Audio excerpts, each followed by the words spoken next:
Sure.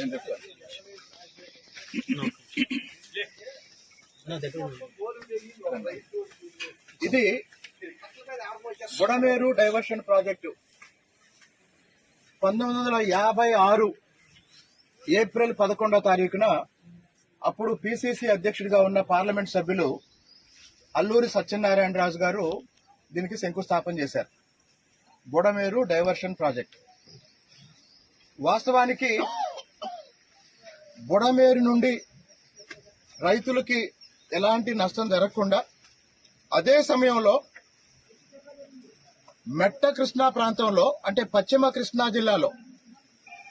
Krishna జిల్లాలో ప్రధానంగా జగ్గైపేట, నందిగామ, తిరువూరు, నూజివీడు,